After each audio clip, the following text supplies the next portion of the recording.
Hey guys, we are back for another reaction video. So this is the third reaction video, I believe. And in this reaction video, I'm going to be reacting to idgames comments on that about my maps. I kept going over this today, how to properly say this grammatically correctly. I don't know what the correct grammar is, but so we're going to go on idgames. We're going to look at maps that I made. We're going to see what the comments are, and I'm going to react to the comments. So now, if you don't know who I am, or even if you do know who I am, I've been mapping for quite a while. Here's my Doom Wiki article. Now, truth be told, I wrote this article myself and I submitted it. But it's slightly different. I didn't write everything in here. Some of it was added after, but not by me. I just wrote an article, an initial article, and it's since been edited. But most of it I did write. So I'll point out the parts I didn't write. So Time of Death, also known as Anagav. Try reading that backwards. And Croissant.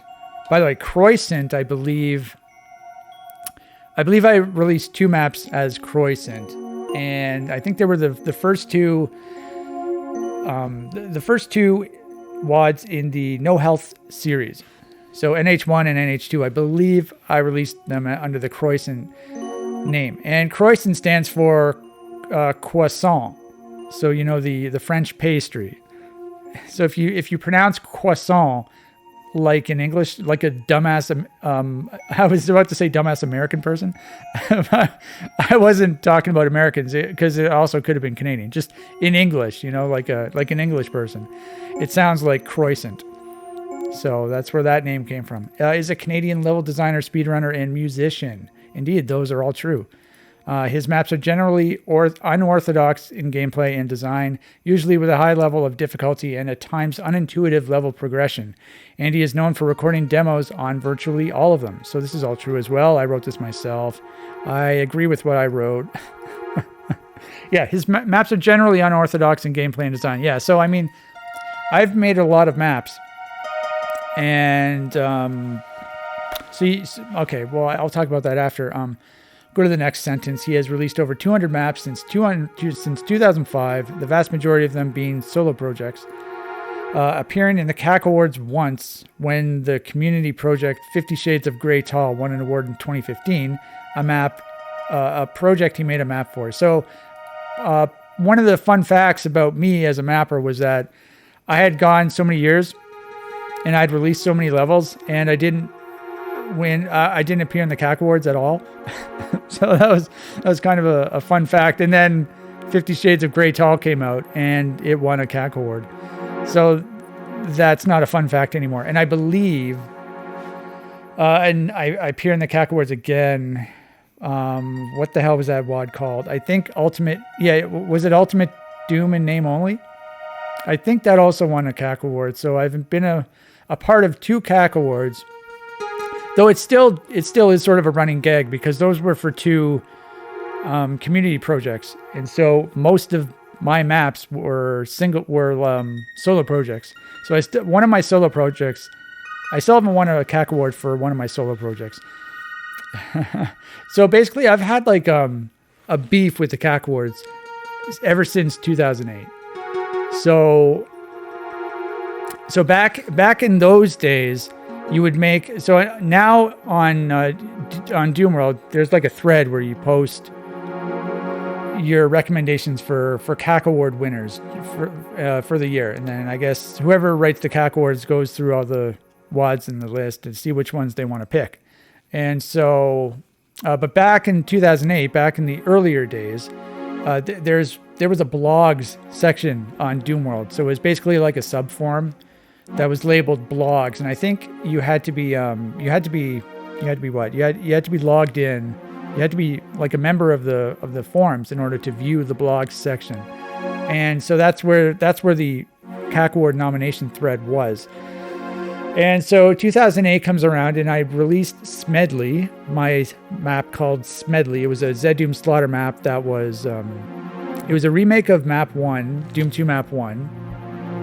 And it used it was retextured with Quake textures, and then there was a shitload of monsters, and I thought it was really cool.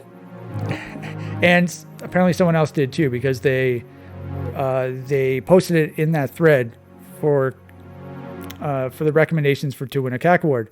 And I was like, I saw his post, and I thought that was cool. And then I scrolled down a bit, and the guy who runs the CAC awards, he posted something like, I wish I could remember exactly what he said. He said something about, why are people posting shit like this? And so I feel like, and so obviously I wasn't going to win a CAC award if the guy who's running the CAC awards says that about your map. But there was more to this that I want to say. Oh yeah. So I feel like, obviously he wasn't a fan of slaughter maps. So that was one thing. And Smedley was a Doom 2 map 1 remake. So, if you open the map in an editor, it looks exactly like Doom 2 map 1, but then there's added architecture and added rooms and added monsters and stuff. But what he may not have known is that I didn't just copy and paste all the sectors from Doom 2 map 1 into a new map. I literally built the map from scratch as an exact replica. So I had 2 instances of Doom Builder open, and I was looking at the vertex coordinates, and I sort of made the same shape on my Smedley map, and I compared it with with Doom 2 map 1. I was comparing the coordinates and everything and the line lengths, and I did that for the entire map. So I mean, I did put more thought into it more effort into it than just copy and pasting. And so he probably thought I just opened up Doom 2 map 1 and then added Quake textures to it and then threw a shitload of monsters in it. And I also recorded a max demo as usual, and I put it in the zip file. But what can you do, right? So I had a long beef with the CAC Wars because of that. And what? Let's see. Where am I here? Yeah, okay. In 2018, Eternal Slumber Party, a compilation of some of his previously released maps, was featured in the top 25 Mist CAC Awards. So apparently that was an article, and my ESP Megawad, this is ESP1, which was a compilation of some of my previously released maps, which it was a really cool WAD, by the way. It was featured in that article. As of 2017, he has possibly released the second most maps ever, trailing only Paul Corfiatis, I don't know how to pronounce that. He is the guy, he's made a lot of WADs. What the hell? Whispers of Satan. I remember he was involved in that. He was involved in a whole bunch of WADs, obviously. I mean, because there's this thread on Doomworld, there's that this references most prolific mappers, and I believe he posted a list of all of his maps. I posted a list as well, and he had more than me. And he's also been active longer than I have. He's been active since the 90s, since the mid-90s, since almost from the very beginning. And I think I don't know if he's released something every single year. I'm not sure, but I've released a WAD every single year since 2005. So that's 20 years. Wait a minute, is this year the 20th year? Oh my God, it is. So I haven't officially released a map. Well, I guess I have officially released a map this year. There's the Doom World Mega Project that's going to be released in November, but I have posted links to the 5 maps that I made, and so the links are available, and so that does qualify as releasing the maps. So I've released maps, a map or more, at least a map for every year, 20 years in a row. So I'm actually really proud of that streak. I like bringing it up whenever I can because I'm very proud of it.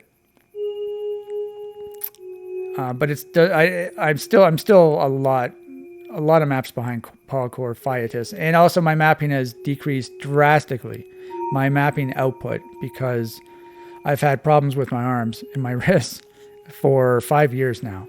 So I try to just keep the streak going by releasing at least one new map a year.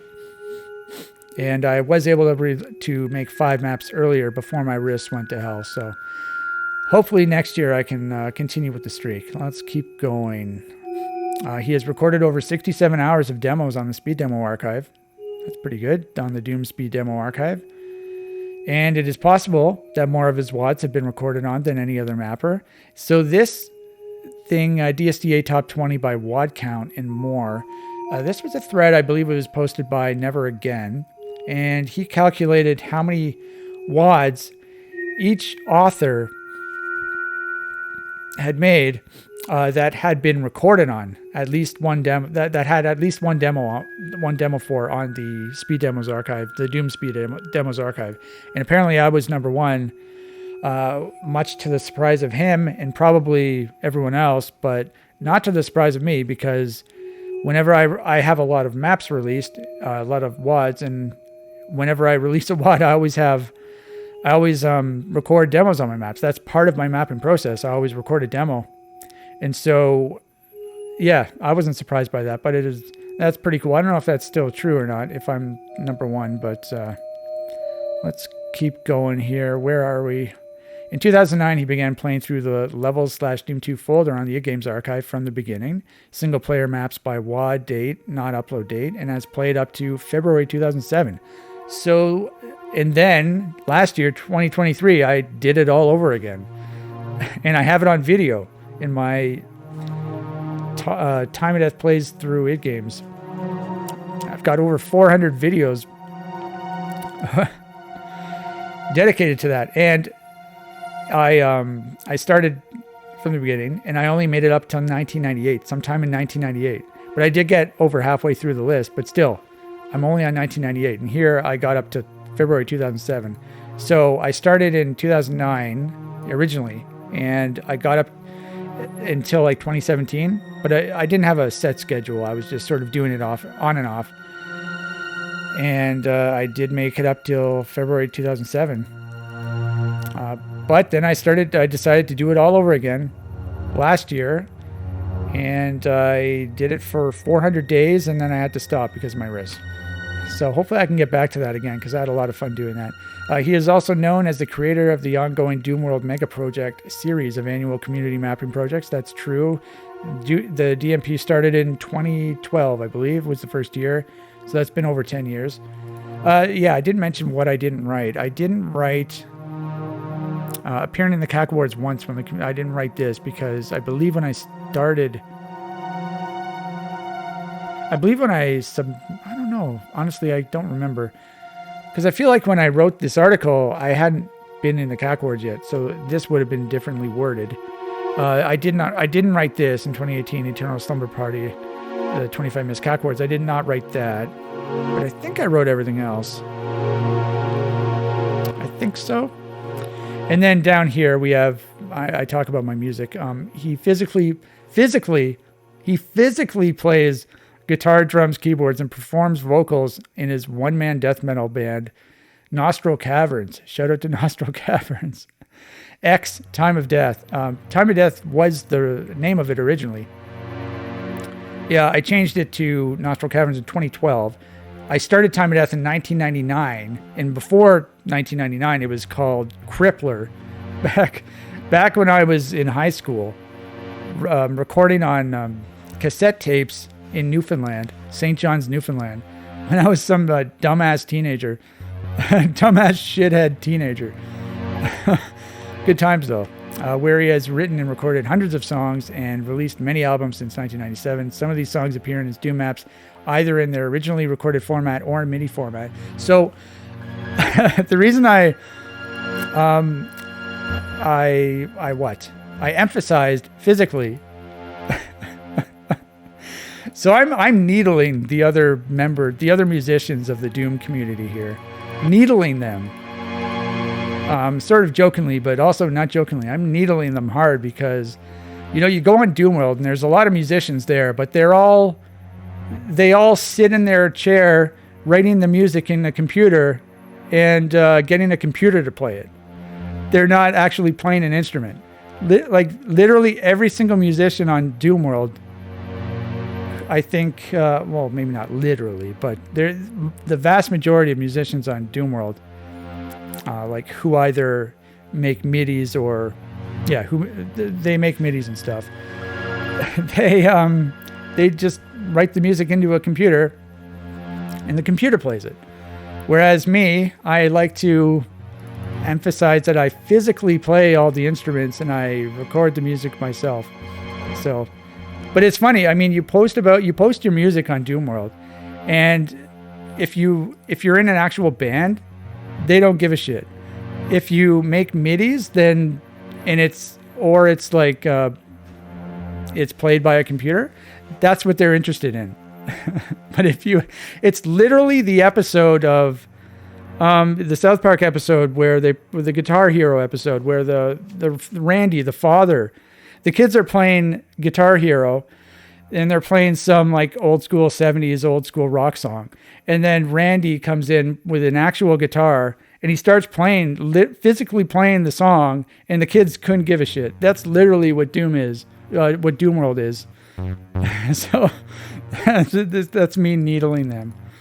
Okay, so anyway, that's me. And you can see 2005, 6, 7, 8, 9, 10, 11, 12, 13, 14, 15, 16, 17, 18, 19, 20, 21, 22, 23, and 24 hasn't been updated yet because Doomworld Mega Project 2024 hasn't officially been released yet. But I've got 5 maps for that. So that's very good. Now, anyway, that's my intro to who I am. That was way too long. I'm assuming if you're watching this video, you already know who I am. But now we know who I am. So now we'll do some reading of the idgames comments. So I shouldn't have closed that video. What's that called? That tab. Anyway, whatever. So I started uploading my maps in 2005, and I've made a lot of maps. And so you might think that, oh, I'm probably a really popular mapper, and that's probably not true, to be honest. I feel like the reception to my maps has sort of been split due to the unorthodox gameplay and map progression. So some people like it, some people don't. Probably a lot of people don't care. And it does reflect that in the ratings of my WODs on idgames. Like it's really hard to get, at least for my WODs, it's really rare to see them have a really good rating. So like the gameplay is usually quite hard. And so so if you have hard gameplay in a WOD, then people just automatically don't rate it high because they're like, oh, this WOD's too hard. There's not enough ammo, even though they might not be able to, even though they might not be good enough. But they'll just give it a bad rating anyway. And then even if they are good enough, they might not like it because it has weird mapping progression, or it might not look very good at times, or it might look strange. So it's like, just like with my music, my maps are sort of a niche within a niche within a niche. So, and honestly, it's kind of annoying because, you have a WOD like Sunder, which is an extremely influential and popular slaughter WOD. And I know Insane Gazebo gets a lot of credit for the slaughter genre and stuff. Meanwhile, I was releasing maps before him. Slaughter maps before him, and it's just so it's kind of annoying. But anyway, we're going to start with ESP. ESP stands for Eternal Slumber Party. It also stands for, ESP is some sort of mental thing, right? I don't know what that stands for. Yeah, I don't know what that stands for. But Eternal Slumber Party. So Eternal Slumber was my name, my username. I think that was my first Doomworld username, and also my first Z-Damon username back in 2004. And Eternal Slumber is one of my earliest songs that I wrote in the late 90s. I wrote it when I was still in high school. It was like my anthem back in the day. But by the time I had released my first album, I got really annoyed by it and sort of sick of it, so I didn't even include it on the album. Though I did include a song called Eternal Slumber, but it was a different song. So, but that's where the name comes from. So 33 hard maps that I tested myself, max demos for all maps included, speed demo for map 30. So I recorded, I believe the demos I included were all done by me except for one, which was by someone else. I think it might have been Jario. I'm not sure. But this has 25 reviews. That's actually a lot. I think this is probably my most reviewed WOD. Probably has the most downloads. But there are other WODs that have like way more downloads than that. So let's go to the first one. So this is by Roofy. ESP is a very unconventional WOD. I can't really say if it's 5 stars, by the way. I can't really say if it's really good or not. Yeah, you can. You can say it. You can say it's good. I'd say it's really good. I'm probably biased, but I would say it's really good. But I can say it's one of my favorite WODs. Hey, cool, me too. Time of Death has an unique style, and this is why I had a lot of fun playing his maps. I think that's true. I do have a unique style. Whether people like it or not is sort of still up for debate. It's still up in the air. But I think it's fair to say I have a unique style. This WOD differs from all standards and offers a totally different conception of what a Doom WOD can be. That's true as well. It will especially please players who are looking for a very strange but at the same time rather hardcore adventure, because other mappers know how to differentiate themselves without offering a confusing gameplay. Obsidian, Dobu, Gabu, Maru, and many more. So I think he's saying that there are other mappers who have a unique style without having a confusing gameplay style. So like these guys. So these guys are probably more accessible. And I'm sort of not very accessible. Time of Death is a very good mapper and can draw very ingenious layouts. ESP has a lot of varied maps in the sense that there are large maps as well as small ones made in a hurry, semi-realistic maps as well as totally abstract maps. I think that's fair to say as well. I mean, Time of Death is a very good mapper. I'm thinking pretty good mapper, yeah. I mean, other people would disagree for sure. But I know my way around a Doom editor now, for sure. So if we go up here, he said some of them look has a lot of varied maps in the sense that there are large maps as well as small ones made in a hurry, semi-realistic maps as well as totally abstract maps. Yeah, that's definitely true. I mean, if we go to the screenshots here, we have Degrassi. I mean, this looks really nice here. The ceiling, I really love that ceiling in Degrassi. Even though it's all flat, I had to leave it because there's a lot of sort of fire flicker sector effects. So the red sort of goes from red to black, and it looks really nice. I think this qualifies as realistic. This is a very realistic rendition of Castle of the Damned. This is map or E1M2 from Quake. It's kind of funny, actually, because this is like the 4th or 5th remake of E1M2 from Quake that I've played. We went through, in my 400 episode trek through idgames, we encountered, like, I think it was at least three other Castle of the Damned remakes, which is pretty funny. And then I made one as well. Mine's in boom compatibility, so those other ones were in vanilla compatibility. So, but I was very proud of this one, how this looks. It looks very nice.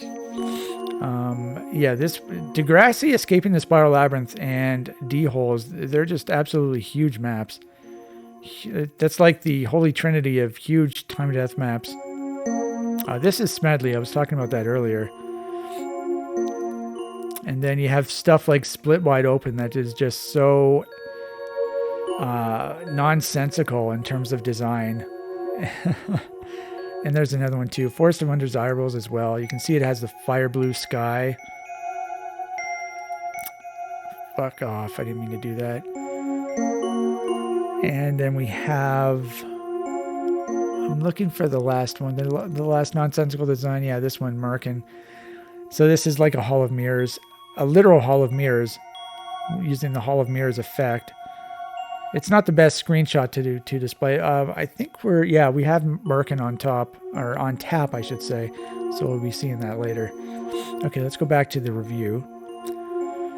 Okay, so on the other hand, if we disregard the slaughter and quite arduous gameplay of his maps, ESP constitutes a huge source of inspiration for mappers who would like to integrate more strangeness into their maps without including all the extremes ideas of TOD maps. Stray 50 mandatory jumps, deadly holes, very obscure progression. Yeah, I think that's fair. If we even disregarding, like even taking away all the monsters, you just look at how the maps look. I think there is you can get some inspiration from some of the maps at least, in terms of the design and the strangeness and stuff, without including all the stuff that is sort of a non-starter for many people, like mandatory SR50 jumps. Yeah, I can see why people would not like those, but if you know how to SR50, then you would find those to be interesting, I think. Deadly holes, so inescapable death pits. I like those. Actually, I think I talked in my previous video about inescapable death pits, that they appeared in what? I don't know if I talked about it in my previous video or I was just talking to myself today. It's funny, when I've been making these videos, I sort of talk to myself as if I'm rehearsing for one of these videos. And I never know if I actually was doing a video or if I was just rehearsing. So I don't know if I was talking about this, but E1M3 in the original Doom, it has inescapable death pits. So obviously, if you should know E1M3 by now. So you turn left from the start and you go towards the blue key and you get into this outdoor area that has a walkway that splits off into two and then it goes back to one. And then there's a pit in the middle of it that goes into nukage. And if you press, that leads to a switch, and you can press a switch and it raises the floor up to the walkway again. But if you go to the sides of the walkways, you can fall off the sides of the walkways and it leads into an inescapable death pit. And that's on E1M3 of the original Doom. So that's the very beginning of Doom. So I like inescapable death pits. I really like them because they act as hazards. So if you fall in, you're screwed. I mean, you could some people put teleporters that you can like sort of run for a teleporter to escape. But honestly, I would rather just it be an inescapable death pit so that if you fall in, you have to restart or reload a save because you're supposed to avoid the hazard. So I really like that. And what was the last one? Very obscure. Yeah, very obscure progression is another sort of non-starter for many people. So yeah, I understand that. My maps aren't very accessible. Usually aren't very accessible. Also, even if I spent a lot of time on this WOD, I have to admit that Todd doesn't seem to always take his maps seriously. I think that's fair too. Yep. I'd say that's fair. Some maps he published under the name Anagav refer to actresses, Nina Dobrev, Cassie Steele. That's true. I think some people probably think that's pretty weird. But it's sort of like a throwback to, on the video series, on my 400 episode video series, we played one of these WODs called, what was it called? What the hell is that girl's name? Oh my God. Okay. The title of the WOD was Nicole Eggert's House. And it had the title pic was a picture of a house. I don't know if it was actually her house or not, but the WOD was supposedly in her house, I guess. And it had pictures of Nicole Eggert. She was a girl who was in Baywatch in the 90s. A very, very pretty girl. Actually, I saw her in a movie recently. What the hell? Because I've been watching a shitload of movies lately because I can't do anything with my wrist. So all I do is watch movies. I'm trying to think of what the movie was. Oh, come on. This is bugging me. But I saw her in a movie and I was like, hey, that's Nicole Eggert. It was really cool. Oh, Decoys. I just remembered this movie called Decoys. I watched it recently, but apparently it was from 2004, so it's 20 years old. But I think that would still be like 10 years after she did Baywatch, I think. But yeah, shout out to Nicole Eggert. But yeah, that the reason I name some of my WODs after actresses, these are both Canadian actresses, by the way, it's just sort of as a joke. It's just it's like a throwback to the old school WODs, like Nicole Eggert's house. And also, I just think they're hot, so I name a WOD after them. It's not like I'm stalking them or I'm like writing them fan mail or anything like that. No, I've never communicated with these people at all. It's just for fun. And I would like to continue this series of actress WODs. There's definitely a list of actress WODs of actresses I can talk about. I mean, if you've watched my video series, I have a TV like next to my screen here, my computer screen, and it has it plays the TV. Like I have the TV playing, and I'm often complimenting the looks of actresses. I'm saying how hot actresses are when I see one of them on the TV. Right now, it's Just Shoot Me. Yeah, Just Shoot Me. So who's on Just Shoot Me? There's some girl on it right now. It looks like this. No, it's not her. Okay, I thought it was this one girl from, I don't remember what the show was called. Titus. She was on the TV show Titus. Titus. With Christopher Titus. And I think she played his girlfriend. But I forget what her actual name is. Anyway, let's continue going. Peter Perv Private Place, map 29. Peter Perv Private Place. Some maps he published under the name Anagav refer to actresses.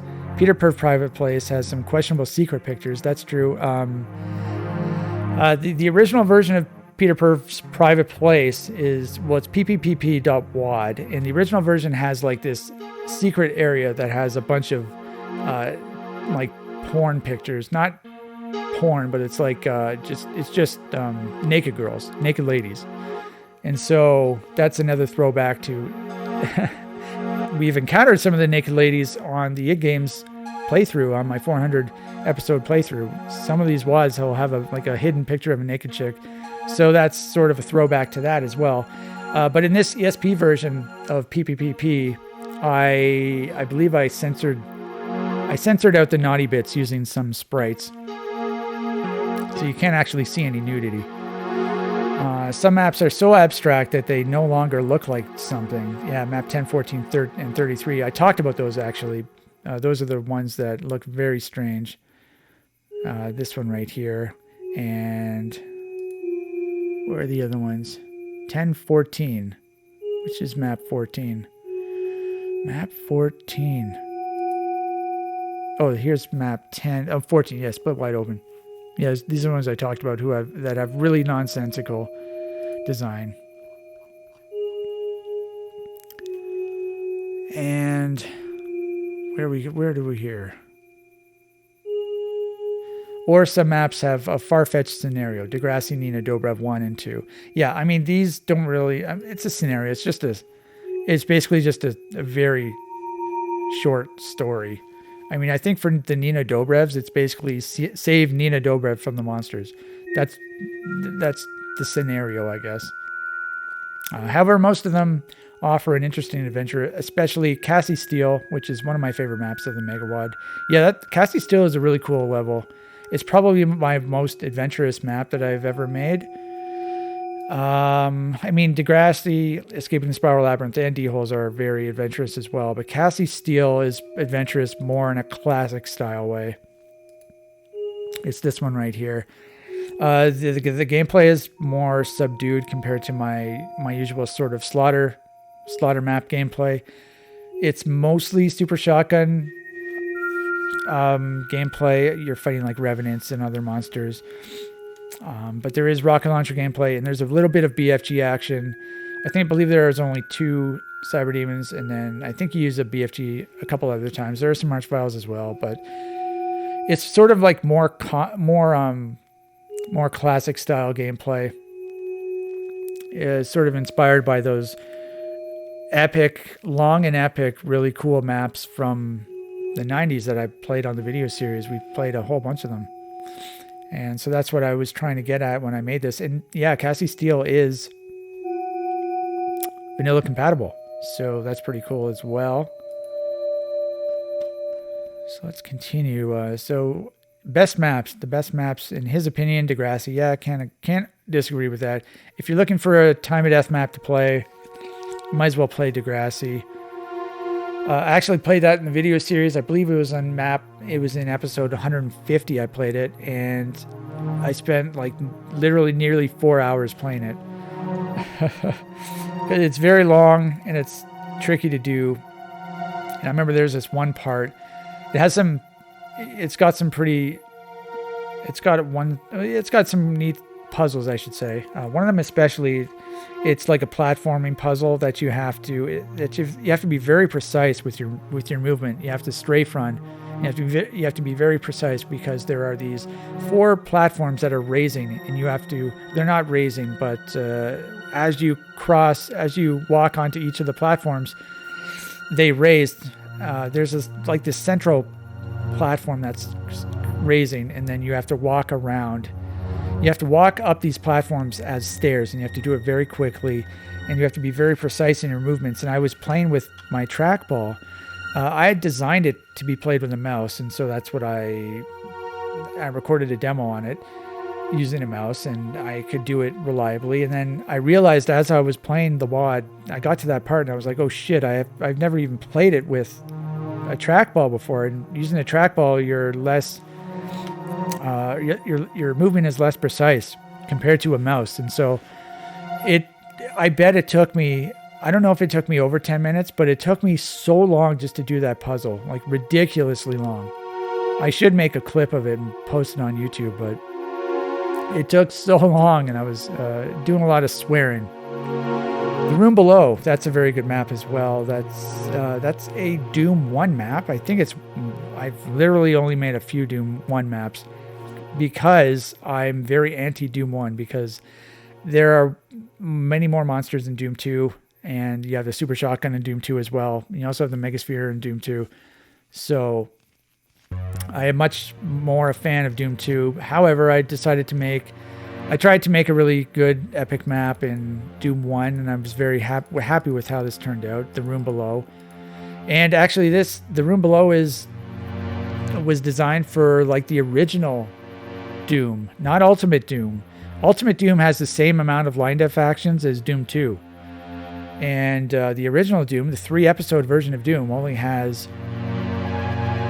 it has a limited amount of line def actions, so I designed it specifically for that. I think it was the previous video I was talking about that, actually, how the original Doom was different from Ultimate Doom in terms of line def actions. And so I built that using that, and I was very happy with how this turned out. Nina Dobrev 2, yeah, I like that map as well. Brookhaven Hospital.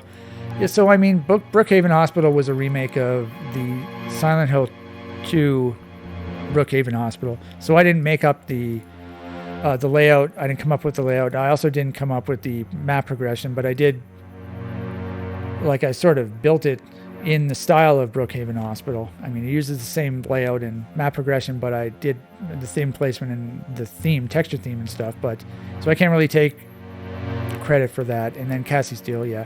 The worst maps, Forest of Undesirables. This is one of those maps that is sort of abstract and nonsensical looking. It is, where is it here? This one right here, Forest of Undesirables. This was for the 100 lines. Oh, by the way, I just did this. When I was making my clips, and I had to do editing, I would notice that I would do that often when I started to talk, and it's very annoying because it's very loud. And so I would try and cut it out. I just realized I did that. But yeah, this was for the 100 Lines community project, which was a really cool idea. You're only allowed to use 100 lines in a map. And so that's barely any lines at all. So you had to use like a lot of triangles and yeah. And so naturally, because you're using so few lines, whatever you're building would probably look fairly abstract. But I really liked how this looked. It uses the fire blue as a sky, which is really cool. And so this red triangle right here, normally, I think this was a tree trunk, and then the trunk lowered, and so you can't see it anymore. But I believe it used to be a tree trunk, and even up higher, There's like a green Zimmer to mimic leaves. I believe that's what this is. You can see over here there's a green Zimmer here, so this was also a tree, a triangle tree. But yeah, I really like this one. What else didn't he like? KSP. Oh, I fucking love KSP. KSP is where the hell is it? KSP. Here, right here. I especially like playing this on Zdaemon because there's a server called the Buddhafinger server, and it has, at least it had, I don't know if it still exists, but it had Chillax and Slaughterfest 2012 both at the same time. So you play through Chillax and then you play through Slaughterfest 2012, and so in total there's like 60 or 70 maps or something like that. And and you would use the super gun WAD, so you'd have super fast weapons, and you would have double jumping, so you could jump really high, and you would also have 70% air control, so that when you do jump really high, you could change your direction mid-air. So that was really fun to play. I really like those options. And then you also had the splash factor option where you could, like if you're using the rocket launcher, you could shoot like a rocket right next to you and you wouldn't hurt yourself from the splash damage, but you would be affected still. So if you like shot it right under, if you shot a rocket against a wall, it would still push you back. Or if you shot it down, it would still push you up. Like you could still rocket jump and stuff like that, but you wouldn't get hurt, which is really cool, especially with Supergun, because in the rocket launcher in Supergun 2, it was just a constant stream of rockets. So you just have to look down, or if you shoot against a wall and then you just hold down fire and you just like fly up. So, and this map had a lot of height changes too. So it was very fun to rocket jump through this map and just like spam your BFG in this map. This map has like 5,000 monsters or something. I forget how many, but it's got a lot of monsters. So what else doesn't he like? Nostril Caverns. Nostril Caverns is a fucking huge map. Nostril Caverns has, I don't even know. I think it has like 9,000 monsters. It's like a marathon map. It takes forever to beat. I recorded a max demo on it. It took 2.5 hours to do. I remember recording the demo for that. Both my dogs were still alive at the time, and so it was hard to record a demo on it because, you know, one of my dogs especially liked to go out on the balcony all the time. So I couldn't, you know, get up and let him in or let him out while I'm recording my demo. And so it took like a week to get an exit. And then I believe I had to edit the map because there was a bug.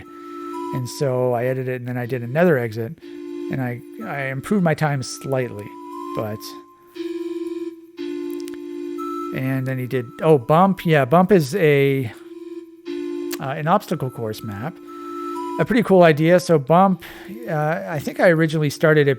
I wanted to build a map that actually wasn't possible in Zdoom because Zdoom had some quirks to it. Certain things didn't work.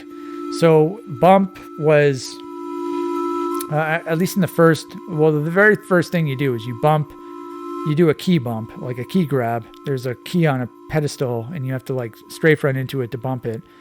And then after that, you have to thing run. So in the original Doom, you can thing run and you can also wall run. So wall running is if you do it on like a straight south to north wall, and if you angle yourself as a specific way and you strafe run, you can go really fast along the wall, assuming it's like straight south to north. You can also do it west to east, but you have to be more exact with your angle. So, and then if you have like an impassable line, so like a two-sided impassable line, you may have noticed like a fence. People usually use those for like fences or for bar textures, and they would make it impassable so that you wouldn't go through it. You wouldn't be able to walk through it, but it uses like a bar texture so you can see through the bars. But those things, if you've ever like walked up against it, you notice it's like very It sort of pushes you around a lot, and it's very slippery, I should say. And if you have one of those, like straight south to north, you can go like, it's a lot easier to wall run on. And doing the west to east ones, it's a lot easier to wall run on as well. But if you can also do the same thing on things. So if you have a row of things, like a row of decorations or something, you can thing run against those, just like as if you were wall running against one of those two-sided impassable lines. And so that's what I did for those. But in Zdoom, you can't, at least you couldn't when I released the map, you couldn't thing run. And also wall running was slightly different, so it wasn't as easy to do in Zdoom. And then the second part, I believe, involved teleporting to this area and then shooting switches while you're falling. And if you're able to shoot all the switches, like your first time falling, then you can go to the next area. And if you don't hit all the switches on your first time falling, you have to go into a teleport, and it'll teleport you back up there, and you have to fall again. So the trick is to shoot them all on your first time down. And then the part after that is doing some archvile jumping and wall running. So basically, there's a huge gap, and you have to archvile jump across the gap, and you have a two-sided impassable line on either side that you can wall run on while you're mid archvile jump. And so that is a takeoff of our jump Q. That's an R jumping WOD that had the same idea, that you would rocket jump in the air and then wall run mid-air. So that was a very ingenious idea in terms of our jump Q. And so I used the same idea for bump, but instead of rocket jumping, you do an archvile jump. And then I think the next one after that involves I just did it again. Involves lowering a bunch of lifts, and then you have to hold the lift and then press a whole bunch of switches. It's a gigantic switch sequence that you have to press switches, but while you're pressing the switches, you have to keep the lift sort of active. So you're constantly standing on the lift, and then it goes back up and it goes back down because you're standing on it. And then so your head hits the ceiling and it goes back down. And then you have to press another switch and then go back to the lift. And then you eventually get to finish the sequence and you teleport to the next area, which involves you teleport into this into a spot, and you get the rocket launcher, and then you have to shoot a rocket down this narrow passageway. And it's very long, and you have to keep the rocket in flight. So there, along this passageway, this long passageway, there are several doors, and you have to open the doors so that your rocket stays in flight. And they're door open way closed, so you can't just press the switches and then shoot your rocket. You have to shoot your rocket, then you have to wall run to the switches to open the doors. So you wall run to this first switch to open the door, and then you wall run to the next switch to open the door. And while you're doing this, the rocket is still in flight going through the doors if you open them. And at the very end, there's a Commander Keen, I believe, and you kill the Keen. Your rocket kills the Keen. And I believe it opens a door with tag 666, and then that's the exit. So I don't know why I just described bump. And then his last one is 6411's map 3. I'm not sure why he dislikes that one so much, but whatever. So that was quite a long review. Obviously he liked it 5 stars. That's really good. So that's a good review. Let's go to the next one. 3 stars. This is another long one. They're not all long. They're very short. Most of them are very short, but we have long ones at the beginning here. So I remember playing this when it first came out. What I don't remember, so this came out in 2014. ESP came out in 2014. What I don't remember is what led me to not save that in my collection of WODs to play through. When ESP2 was released on the forums, I decided to go back and play through ESP before I tried my hand at ESP2. So I don't know when ESP2 was released, probably 2018. Well, now I remember why I didn't save ESP in the past. These are some very hard levels. Yeah, that's fair. While many of them consist of slaughter maps, I found more often than not The reason these maps were difficult is because they're navigational nightmares. That's a fair comment as well. Yeah, like I mentioned, oftentimes the map progression is very obscure. It's Eternal Doom levels of where the fuck do I go, and not the good kind. That's also a fair comment. Yeah, it is. I've definitely been inspired by Eternal Doom. Eternal Doom is one of my favorite WODs. Yep, definitely. Though I was making Eternal Doom style levels before I even played Eternal Doom. So, but I definitely am an Eternal Doom fan. It gets irritating to clear out a room full of monsters, then spend the next 15 to 20 minutes figuring out what to do or where to go in order to move on. Where to go next in order to move on.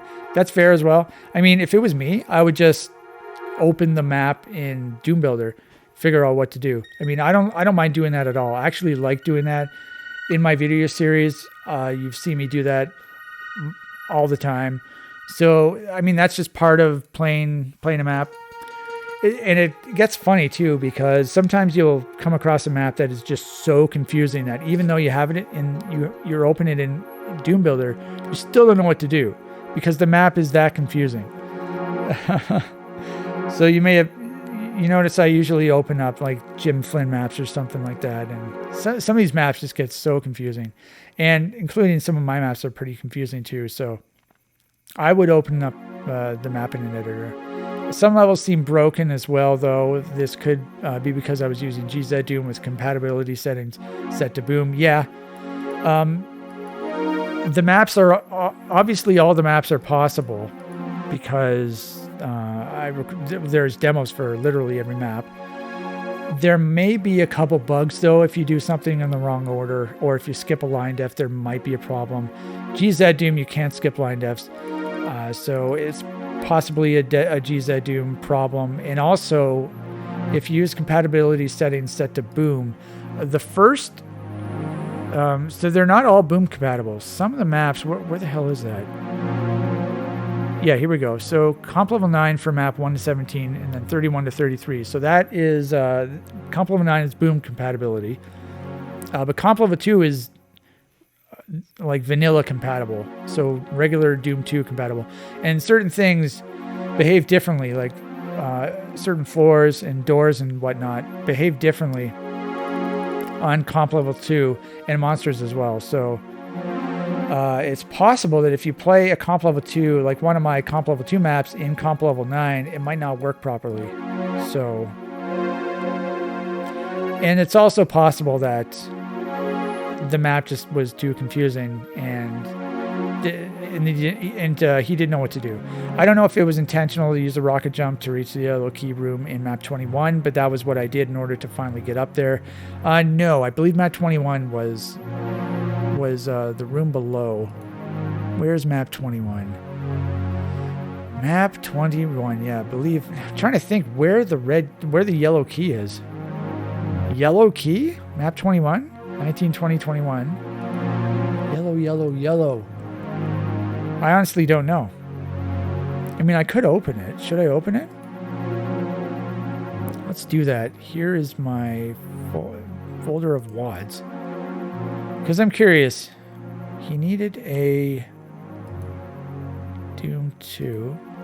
I know I did say that this was a Doom 1 WOD, but I converted it to Doom 2 to put it into ESP. So where is the yellow key? There's not a key. Where are the keys? Here's a key. That's the first key. There's a blue key there. Yellow key. There's a yellow key. Oh, right. No. You're not supposed to rocket jump for here. There's some convoluted bullshit that you have to do here. What do you have to do here? You have to switch lower weight raise. So you have to shoot this. This does something. And then you have to shoot this. Okay, so this lowers this or something. I don't know. There are bars here, so you have to lower these bars somehow. I forget how to lower them. And you come over here. You press this. Anyways, I mean, this raises up, and then this raises up somehow. How does this raise up? It doesn't raise up at all. It must already be raised. Anyway, you're supposed to like strafe run over here. So maybe it didn't work properly because it is kind of convoluted and confusing. Maybe it didn't work properly in GZ Doom. I don't know. I never tested it in GZ Doom.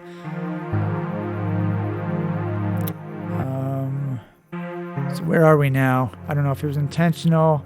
I need to finally get up. Map 30 doesn't work at all in GZ Doom because of the need for thing running. But eventually, but even then, it's the most puzzle-oriented of the maps. Yeah, it's definitely most puzzle-oriented. It's also the most... it requires like some very precise movement as well. So you have to be able to quickly wall run and strafe run in SR50 and in order to beat it. But you need to be playing it in PRBOOM Plus, so you can't even beat it in... I mean, originally, it didn't even exist in GZ Doom. It wasn't even possible in Zdoom because of certain things, because, well, like I was talking about, the thing running, but also because I believe... let's just open it again. I put some, like, single-sided lines. Map 30, right? Yeah, right here. We have these single-sided lines. Actually, they're like no-sided lines. They're these, because they don't reference a sector, because they're out in the void. So normally, you know, a line has a front and back sector. This is a single-sided line, so it only has a front sector. It has no back sector because in the back side of the line is in the void. But this has no front or back sector because they are... Yeah, they're not single-sided lines. They're no-sided lines. And if these existed in a map, you couldn't even load it in GZDoom. It would crash. So that's why I added these lines in order to make Zdoom crash. So if this is an L, it says "Lucky Lady Loses Life." That's all I could think of in order to use the letter L.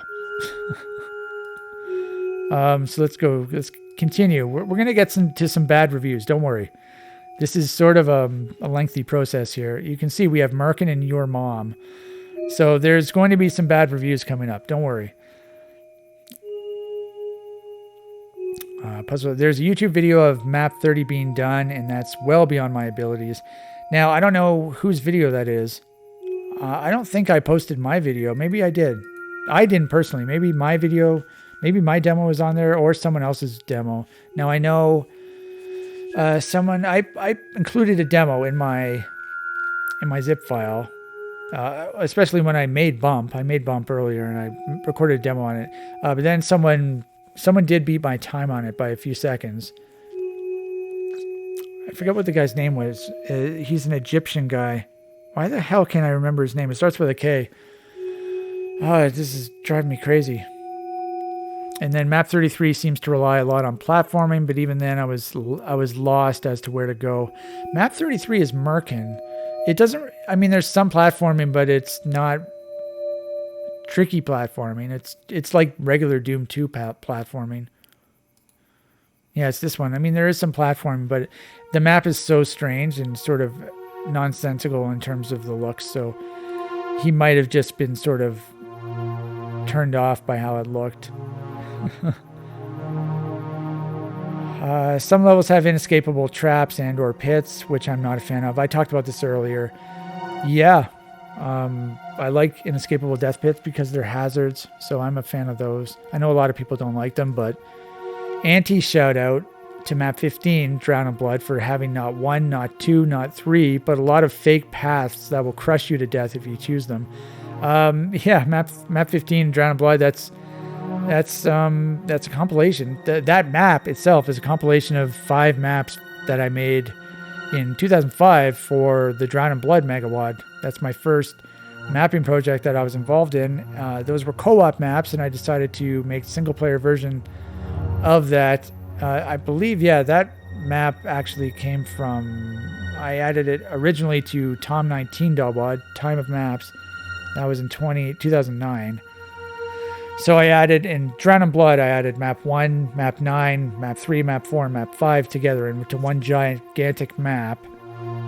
And specifically the part he's talking about Should I open that map too? Why not, right?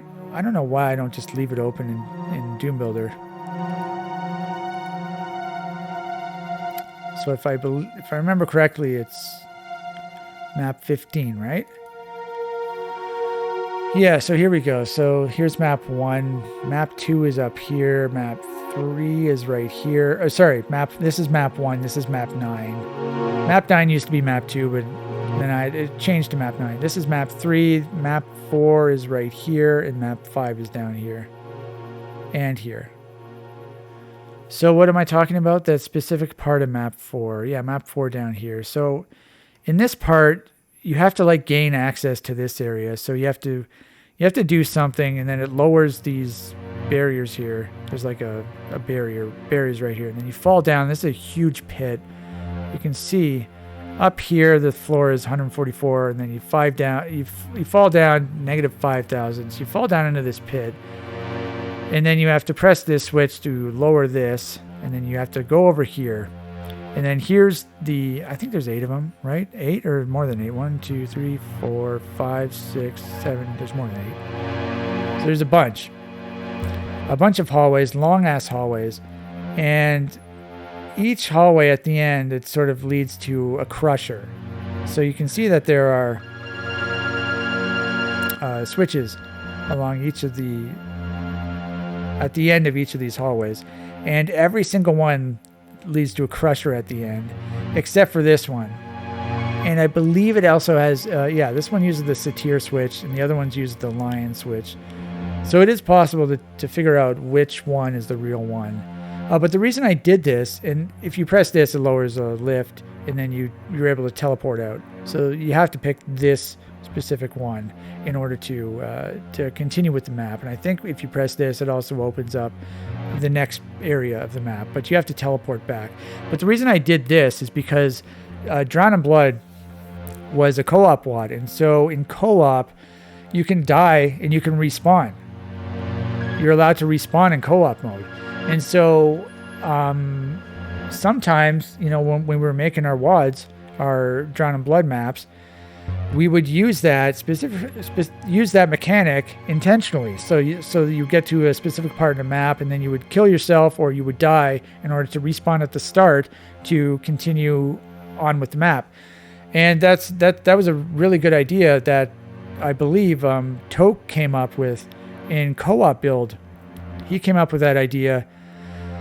I think he did it in multiple maps, but the one map that I remember is map 10. I believe you start in this like octagon, and you can go like one way. So at the start, and you do that, and you do something at the end of that way, and it raises the octagon to the next level. And in order to get back to the octagon, you have to kill yourself or die. And actually, once you raise that up, it releases like these turret monsters, the very deadly turret monsters. These sort of like these machines, these flying machines that just absolutely bombard you with hit scan attacks that will kill you immediately. So,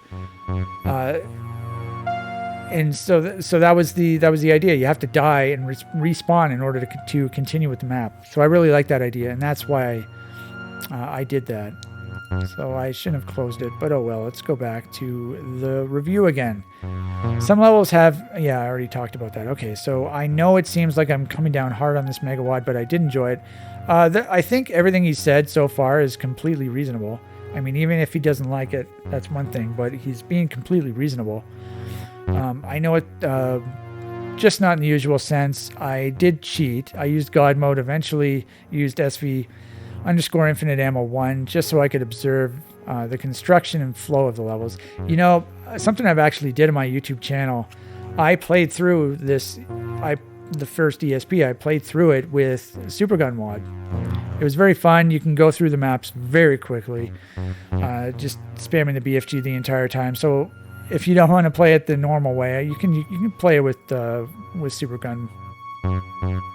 I would just BFG the whole time. So, despite the fact that this Megawad isn't my cup of tea, and I don't think it's going to be for most people either, the amount of time and thought and work that Time of Death put into these levels shows. I did put a lot of time and work into them, yeah. They're not randomly constructed.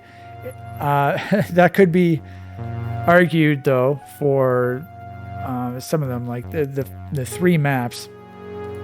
Like, which ones were they? This one looks fairly random. This one definitely looks random. And in the last one, Markin, this one looks pretty random too. But I mean, they may look random, but they are tested, and there's a purpose to their randomness and nonsensicality, if that's even a word. Randomly constructed, and the monster placement isn't just blobs upon blobs of monsters, even though it is at times blobs and blobs of monsters, but the monsters are blobbed for a purpose. So, like, there's a purpose behind the blobs. There's a method to the madness. Exactly. There's a method to the blobs. And admittedly, I only slightly understand it due to the fact that I'm an average player. So this guy, even though he didn't like the WOD, he realizes that he's not a doom god. Like, he's an average player. So he realizes that just because he can't beat the map, it's not a shitty map. And so, like, there's a lot of people who dislike slaughter maps on the Doom World forums. I feel like every year there's another thread that gets started by someone who just hates slaughter maps as a whole. And which is fine. I mean, people can dislike slaughter maps all they want. That's completely perfectly fine, fair. That's a fair opinion to have. However, whenever those threads get started on Doomworld, I try and involve myself in them, because every single time these people are sort of dissing, they're shitting on the entire genre of slaughter map. So they don't like any of the slaughter maps and the reason they don't like it is because they can't beat them. But they don't acknowledge that. And so whenever these threads pop up, what do I always say? There's like a sequence of events that always happens. So the person bitches about slaughter maps, and he complains about how they're not hard, they're just boring. All you have to do is press and hold down mouse 1 and circle strafe the whole time. There's no skill involved. It's just a grind. These are all common criticisms of slaughter maps that may be true for some, but not necessarily true for others. It depends on the map. But this person is just like shitting on an entire genre because they can't beat slaughter maps. But they're sort of giving their reasons as because, they're boring, and like the reasons I just said. And then, so I don't know what my first response is. I think it's like, I think my response is, well, the whole point of a slaughter map is you get the sense of accomplishment when you beat it. Like, that's the whole point of a slaughter map. You have these overwhelming odds, and then you're able to kill all the monsters, and then you beat the level, and you feel really good about yourself because you beat it. And then I say, if basically anyone who doesn't like slaughter maps as a whole can't beat a slaughter map.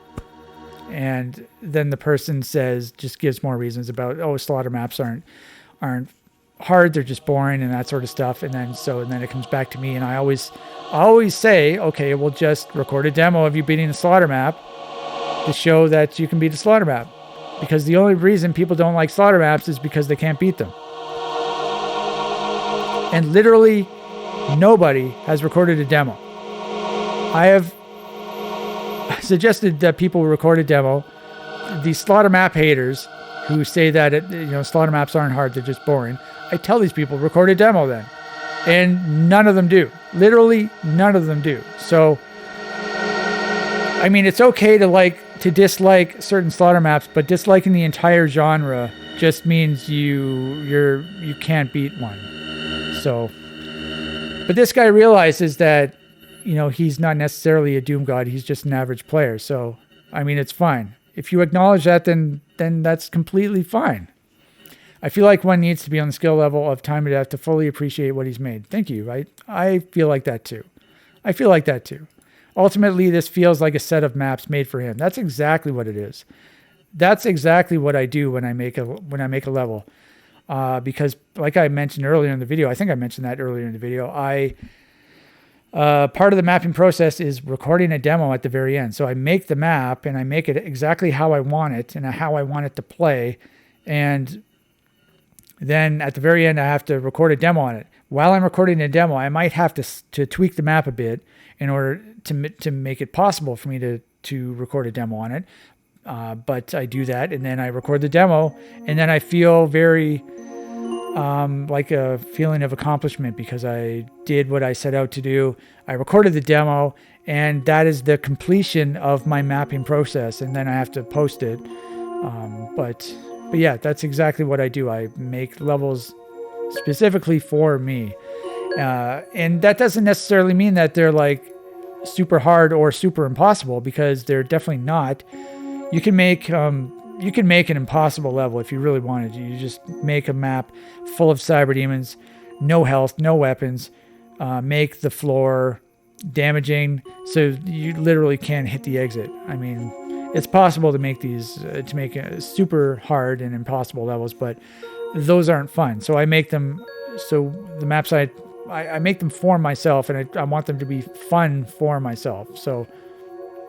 And you know what? That's okay. I'm glad he shared these levels with us I'm glad he shared these levels with us for us to try out anyway, even if most doomers will get raffle stomped. That's a very funny word, by the way, raffle stomped by them, and or need some absurd overpowered gameplay mod like Russian Overkill to progress. I've never actually played Russian Overkill, but I played Supergun. So if you want to use an overpowered gameplay mod, then just to like go through the maps, I'd say do it. But yeah, they're obviously not designed for that. But if you want to just play it for fun using that, then that's great. But yeah, that's a great review, even though we only gave it 3 stars. But it was very, very fair. I mean, you can't get a more fair review than that, right? For someone who didn't like it at times. He said he did like it, but he said he didn't like it as well. Anyways, we'll go to the next one. Maps have some, this is another 3-star review. Maps have some decent design and textures. That's true. I would agree with that. But definitely the description should say very hard maps. The level of difficulty is just ridiculous. If having thousands of monsters on a single level wasn't enough, you have to solve extremely hard puzzles to open doors and stuff, and some of them just doesn't work. Yeah, some of them do work. I mean, I don't know how he was playing it and what port he was playing it, but they do all work. But yeah, I mean, they're probably very hard maps. Some of them are probably harder than others, but I mean, they're all possible. I mean, my maps aren't the hardest maps ever, like I just said earlier. Definitely had to cheat on the first level. It's just impossible to beat it from a pistol start. Now, it's not impossible, but it's definitely a very hard level. I mean, for a map 1, and you have to play Degrassi, yeah, that's a sort of a brutal introduction to a Megawad. But I don't really agree that the first level should necessarily be like the easiest level. So you have your traditional Megawad difficulty progression. My brain took a while to compute that. This is Pure Gold. This is by Encalagon. I believe he, I don't know if he made some, yeah, he made some max demos on this WAD. He beat my times. He always beats my times. It's really annoying. It's really annoying. I think every demo that he did, and he beat one of my times, I wasn't able to get a better demo. The one time I tried was on map, map 11, I believe, of Tom 19. It's the map that has 100 cyber demons that you have to 2-shot. So he beat my time by quite a bit, and then so I tried to use his strategy,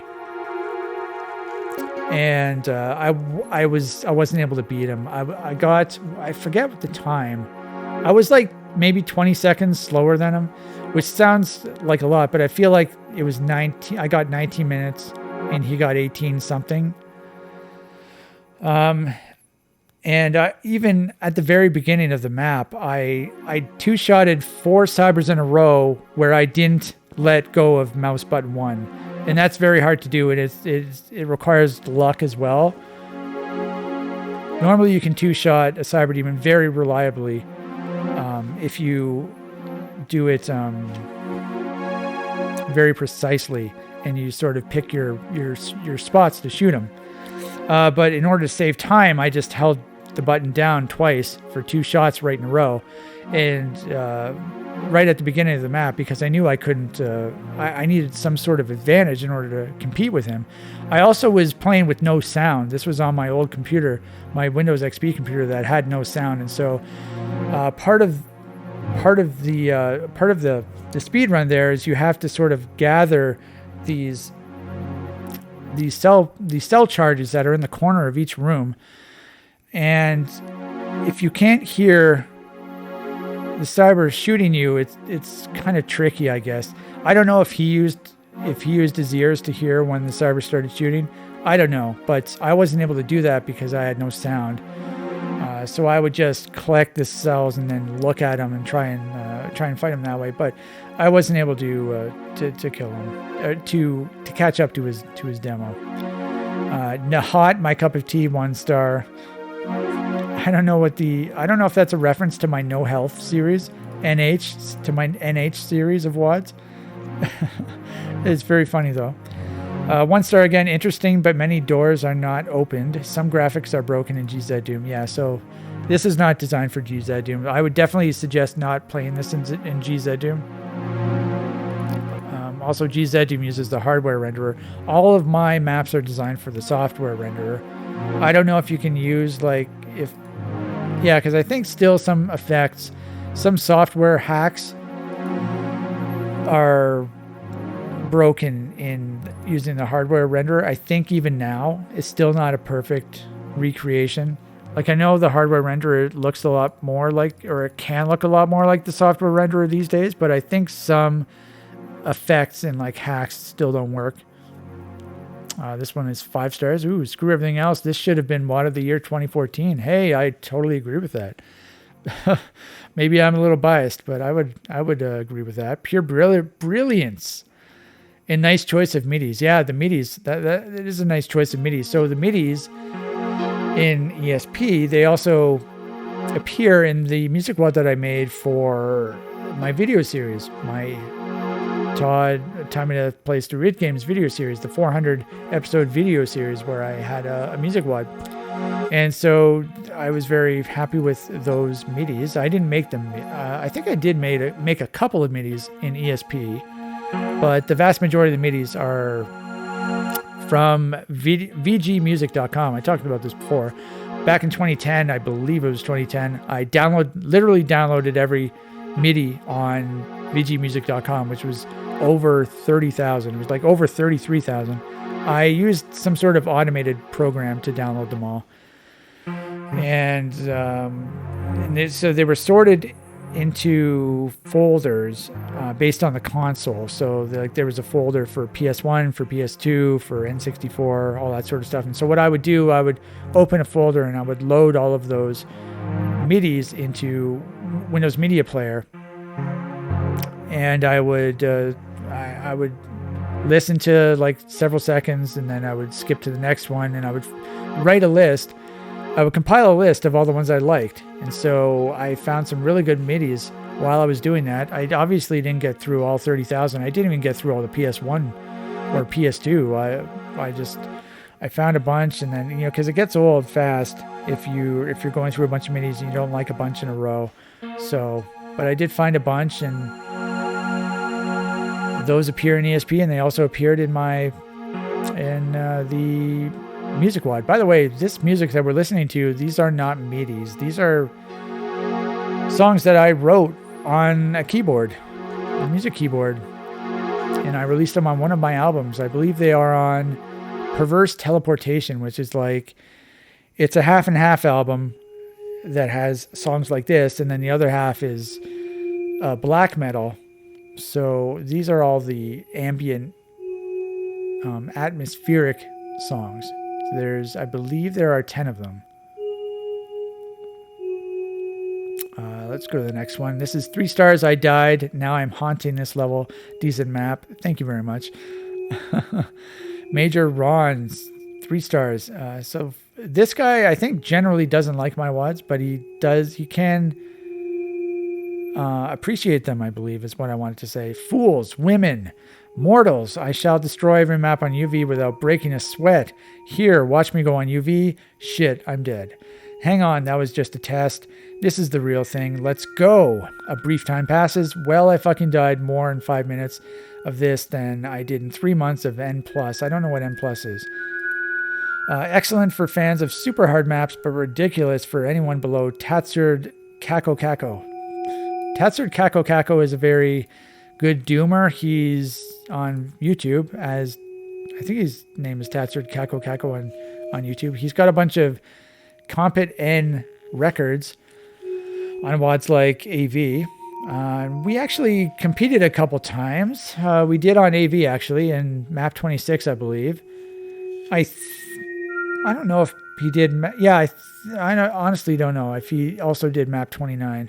But for AV, I don't know when this was, but it was a long time ago. I improved a couple of the records on, specifically on map 29 and then on map 26 by quite a bit, by playing more aggressively. And then what? And then Tatser Kako Kako ended up beating my time on map 26. I think he beat it by over a minute. So he's got the record on that now. And he also did like a UV fast version of map 26, which apparently I did that as well. I did it before him. Someone else did it before, but I improved the time on that as well. But then he improved my time, and apparently he didn't even watch my demo. So, because I remember when he improved his, I made a comment congratulating him for that, and also mentioned I said something like it's way faster than mine, and he mentioned that he didn't even watch mine. But I think he also did map 29, Alien Vendetta map 29. I don't know if it was him or someone else. I can't remember. But I improved the time quite a bit, and then someone improved my time by quite a bit, by like 2 minutes or something. 5 stars. Yeah, I love it. Please, more monsters. This guy likes his monsters. 3 stars. Monsters. So many. Monsters. Fellow Zed Doomer. Can of bacon. 3 stars. I died. 4 stars. Map 1 music sounds like it was composed by a monkey having a stroke. 5,000 monsters on one map. I don't know how many. What's that number here? So there's 3 zeros, 3 zeros. So that is 100 million out of 5. Map 1 music sounds like it was composed by a monkey having a stroke. So the map 1 music is the music for Degrassi. If you want to look at if you want to go to my episode 150 of my series where I play Degrassi, my video series where I play Degrassi, you can hear the music. But it's a very interesting MIDI. It's by this guy named Eli Litwin. He was a drummer in one of my favorite bands called Normal Love. And before he joined that band, back when he was in high school and college, he would make these what he coined as crazy metal MIDIs. And he made them in Guitar Pro. So he was a drummer. He also plays guitar. And he would make these crazy MIDIs in Guitar Pro. And the idea behind them was that they were so crazy that people couldn't actually play them with real instruments. And so map 1 was the song he had multiple songs, and my favorite one of his was the one I used on map 1. And I think it was called Laughing Ass Just Killed My Armenian Super 7. I think that's what it was called. Some sort of strange title. But it had a very cool sort of synth intro, which was very strange sounding.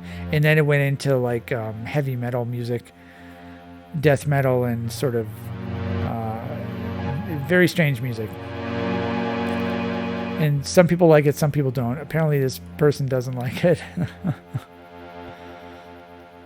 Some people might think it's just like random noise, but no, it's actually composed music, and it's complex composed music. And Normal Love is very complex music, and the guy who made the music for this, he composed one of the songs on one of my favorite albums, on my favorite album of theirs, I should say, Normal Love. He composed one of the songs. He composed all of the instruments. That was the idea behind the band. Each member composed one of the songs, and composed all the instruments for each song as well. And they all read the music as they played it because they were so complex. So they would sight read it, and they would play along while reading along to the music. 2,000 monsters on the first level. That's true. Yeah, Degrassi has over 2,000 monsters, 5 stars. This one has 4 stars. If you are a diehard fan of @UV, as many monsters as possible per square inch. No adventure, no strategy. I would disagree with this. There's definitely adventure. There's 100% strategy. But like Rambo, just banging your ass off with the BFG, then this might be your WAD. Yeah, I disagree with this. I mean, this is one of the common criticisms, once again, of Slaughter maps, where people think it requires no strategy, no thought. All you do is you just hold down mouse 1 and you just like kill all the monsters. No, there's definitely a lot of strategy because you have to try and survive, right? So you have to strategize what you have to do, how you're going to do it, where you're going to go, where you're going to replenish your ammo, where you're going to replenish your health, how are you going to funnel the monsters so that you're able to like move and stuff like that. So there's a lot of strategy that goes into Slaughter maps. There's definitely adventure too. I mean, especially some of the maps especially are very adventurous. I guess some of them aren't as well. I'm not going to hold that against them, but the strategy part, I'm offended by the no strategy part. Whenever someone says there's no strategy in Slaughter maps, I completely disagree with that. Don't expect something else. It's not even remotely my cup of tea. Okay, that's fair, but as it does require some specific skills, and Slaughter map fans presumably will love it. 4 to 5. Honestly, he didn't like it at all, but he still gave it 4. I mean, I'm not going to fault him for that. Nice maps, but I died 50 times per minute. That's a lot of times. Dying 50 times per minute, that's almost once a second. And he gave me 3 stars. Okay, so I don't know if I said this, but you know, this is a very high rating for one of my WADs. 3.5 stars. That's a very high rating for one of my WADs. So this was a very well received WAD, and now we're going to go to some well received WADs, not very well received WADs. So we're going to go to Merkin. Now, I don't know if you know this, but a Merkin is a pubic wig. So if you ever watch a movie and there's like full frontal nudity for a girl, and it's like an American movie, they will be wearing, most of the time they're wearing a Merkin. So like fake pubic hair, a pubic wig, because they don't want to show the labia. Unfortunately, I mean, why wouldn't you want to show the labia? That's the best part. But in Europe and stuff, they won't wear Merkins because that is more accepted.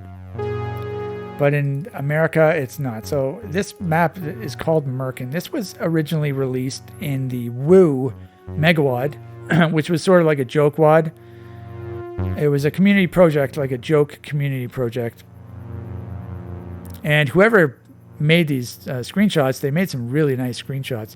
Like, look at how crazily nonsensical this looks. You can see the Hall of Mirrors effects, and you can look at the Cyber Demon feet right here. It's very awesome. You see the tiling sky on the wall. You have the water on the ceiling. There's just so much wrong with this level visually. So no one will be able to take this seriously. You have this as a vertically tiling. The tiling sky. You have fire blue. You have the skin. These are the platforming bits that the one guy was complaining about. So there is some platforming, and then if you fall down, then it's an inescapable death pit. This texture, tiling this texture, I mean, when do you ever see that? I don't know. And then you have this, like, look at this screenshot here. It's just so much fucked up shit going on. You can see the faces. You can see tiling this floor being cut off at an angle here. You have the skulls on the ground. You have a tiling teleporter landing spot. And then you have a whole bunch of Hall of Mirrors effects. Like, look at all the Hall of Mirrors stuff going on with the crackle. You have fire blue up here. Just so much screwed up stuff going on. I love it so much. I was so proud of this map, Merkin. I love this map. I think this was the first map I made in this style. So this one has 2 stars. Let's see what people had to say. Obsidian, 1 star, even for 1994. Oh, by the way, so what do I say? Weird and ugly 90s style map. Yeah, that was my sort of inspiration for this thematic style. Because you know, some of these WODs from the 90s are just so ugly. So ugly, and it seems like they're intentionally ugly. It's hard to sort of imagine them being that ugly, because it seems like you would have to do that intentionally in order to make it that ugly. And so I took that idea that I had. I don't know if that was actually true, but I took that idea and that I used that as inspiration when I was making these levels. But also because some of those 90s levels, even though they might look super ugly, the gameplay was very fun and sort of strange as well. And so that was my premise. That was the premise for building this style of map, to try and have some very weird and ugly and strange visuals while having fun gameplay. So let's see what they say. Even for 1994, that looks atrocious. Shudder, 1 star because you can get away with it. I believe I can get away with it. If anyone can get away with it, I believe I can get away with it. Other people can get away with it too. Memphis liked it. Memphis said 5 stars. No one would take that rating seriously, but except for me, I would take that rating seriously. I would rate this 5 stars 100%. I mean, if I came across this level on idgames and it wasn't made by me, I would say this map is fucking amazing. I mean, it just looks so fucked up, and it's a BFG spam map, so that is right up my alley as well. There's a lot of monsters to kill, and it's just so strange. I mean, I would 100% rate this 5 stars, even though it is just so weird and seemingly ugly and seemingly amateurish, but it's not actually amateurish. Exciting, clever, and funny BFG spam app. You can tell the author had a good time making this. I definitely had a good time. I had a hell of a good time making this. My favorite bits are the lift activated by pressing hellish hearts and the crazy staircase that keeps moving up and down. That room especially, the crazy staircase, is hilarious because it's a staircase that I think it initially goes up.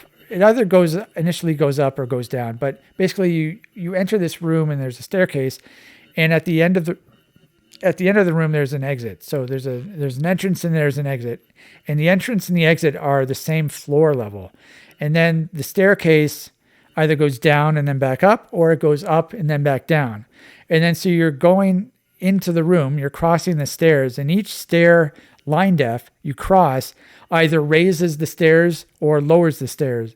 And so the stairs, you're walking on the stairs and they keep going up and down and up and down, and it's hilarious. It's very funny. I was very proud of that room. It's a very funny room. So Noni Lama says, this could have been a great psychedelic map with better texturing, but with all the HOMs everywhere, Hall of Mirrors everywhere, it's just a mess. It is just a mess. Now, yeah, so now I made it intentionally like that with all the homes because that's part of the theme that I was trying to make. Now, I would agree that you could make a psychedelic map with better texturing. I don't disagree with that, but the homes and like the amateurishness of the looks was sort of was part of it. So even most of the very early Doom maps had better texturing than this. That's probably true. Yeah, some of them had really bad texturing, but most of them probably did have better texturing. But I mean, I was trying to go all out. I was trying to make it as ugly as possible. Such a shame. So I mean, yeah, He still gave it 2 stars though. 1 star. This is Major Ron. He was in one of the, I think, the ESP WOD, so he didn't like this one. He sends here. I just don't get Time of Death's maps. It's a horrifying mess of textures thrown together. Some homes for flavor. Notice he writes the U in flavor because I believe he's British. And I'm Canadian, so in Canada, we use British English spelling, so we would put a U there. Plus my perennial favorite, he also puts a U in favorite, of Inescapable Lava. Was Memphis playing the same map as everyone else? It seems not. He was.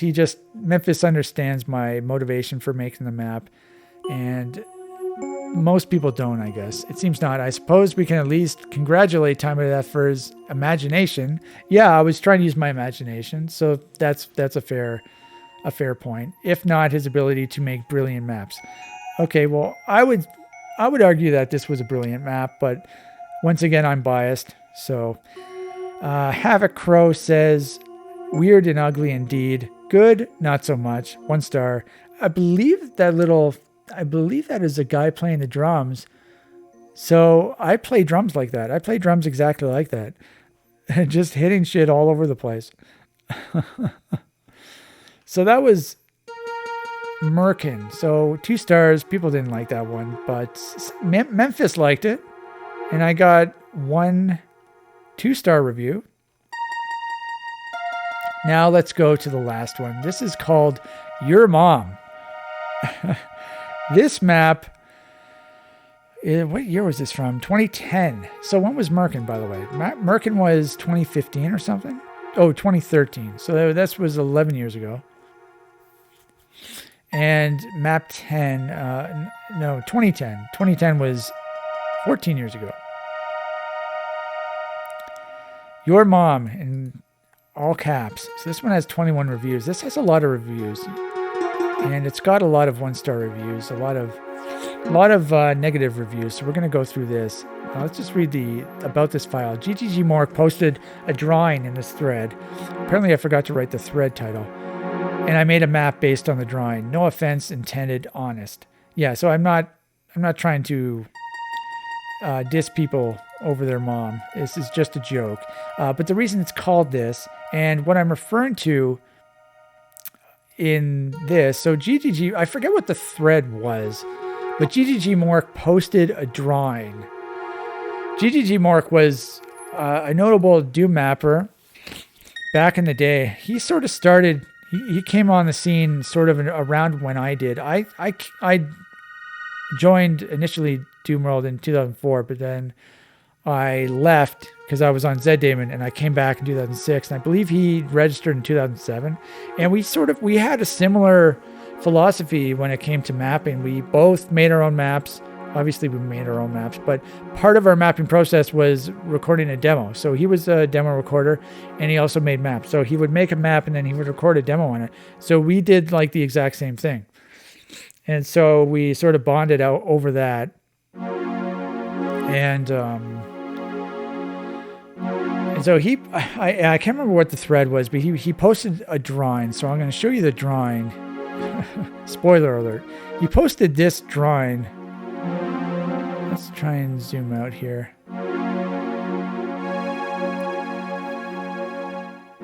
Is there like a plus sign, or do I have to drag and drop this, or slide it? I mean, he posted this drawing in a thread, which was very funny. This drawing was very funny.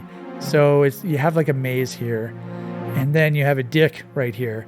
And so the maze is sort of like semen coming out of the dick, and it's going all over your mom. So that was the joke. But then he took it one step further, and he made it a map out of it. And so right up here, the yellow is a BFG in cells. The red is a cyber demon in a Luzio pit. If you don't know what a Luzio pit is, it's a Luzio pit. So a cyber demon's in a pit, and the pit has missing textures. So there's like a Hall of Mirrors thing, and there's a famous WOD, wow.wad. So WOW.wad is an infamous WOD because it has a cyber demon in an Illusio pit, and then it has two spider masterminds in the testicles. And I thought this was a very funny picture, a very funny drawing. And so actually I made a map out of this. And I made it based on the picture. And actually it looks really similar, doesn't it? So I'll just switch between them. They look like exactly the same, don't they? I feel like I did a really good job at mimicking. And it's a maze, and there's a specific way to go. And I believe I used his way to go. Yeah, I mean, there's one way to go through the maze, and I used that way to go in my map. It's the same exact thing. Same exact way to go. So the only difference, really, if I remember, if I keep switching back and forth, really the only difference is right here. So right here where you go into the dick, into the urethra, this hallway here is wider because I wanted to put a cyber demon right here. And so I made the hallway wider. And then I also changed one other thing, I believe. So right here, the cyber demon is right at the tip of the dick. So right in the urethra. But in my map, my version of the map, I put it right here because I didn't want the cyber demon to be blocking the entrance to the urethra. So I think those are the only differences. Now my placement, yeah. So I put here's the BFG in cells, and that's where the player start is. I put a BFG in cells, and basically you can see actually in the photo here, wherever there's a monster, there is a cell pack. And so there's basically infinite ammo. And each hallway is just absolutely filled with monsters. So you can see all the things. They're just packed full of monsters. This entire area right here is full of monsters. And so I think it starts off with hit scanners, and it goes to imps, and then demons, and then, so there's a progression here. It gets up to archviles and barons, and then there's a cyber demon here, then there's a mastermind here, and then there's, through the shaft of the dick, it looks like there's 8 or 9 or 10 cybers right here, and then there are 2 masterminds in the testicles.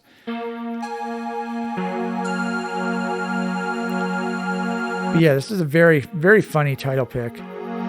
Very funny drawing that GGG Mork made.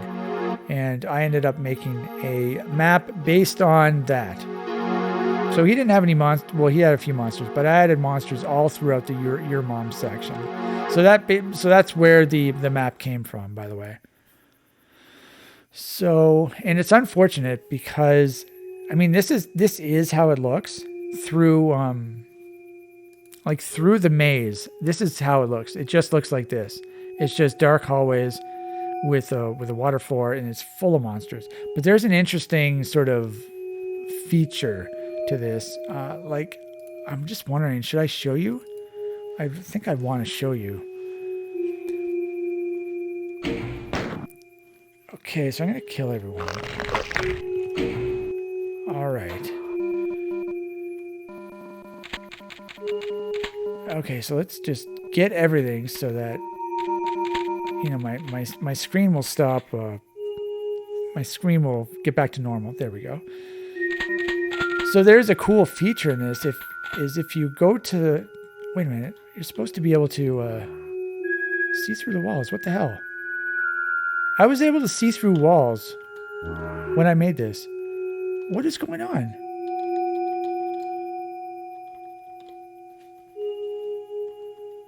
Okay, well, that sure as hell backfired. There was some sort of bug where you could see through walls.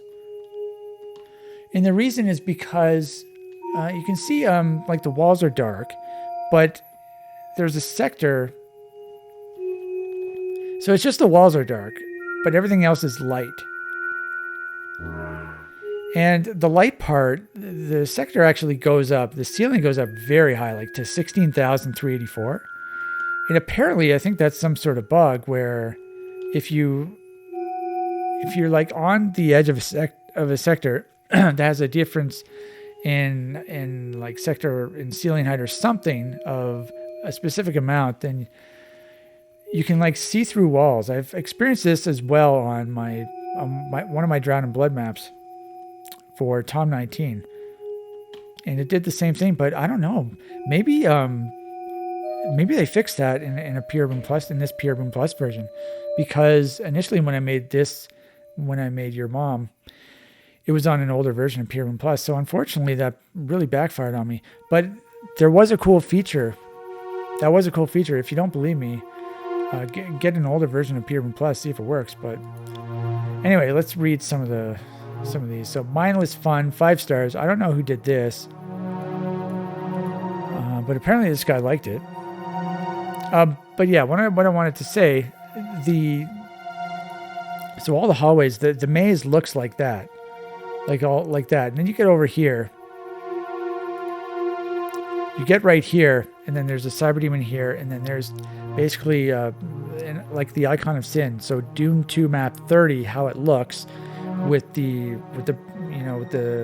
brain spitter or whatever. It's got the brain, the big icon of sin looking thing on the wall. That's what's right here. And then there's also some stairs that raise up. So there's a bit of a puzzle here. You have to shoot some switches that raise the stairs. And then, so, on the icon of sin where it has like the forehead is sort of, the skin is peeled back and then you see the blood. That specific, the blood area with the skin peeled back, that is the entrance of the urethra into the dick. And so I was very, very proud of that visual effect. And then you get into the dick and it's like it's skin textures and like fleshy textures. It's very funny.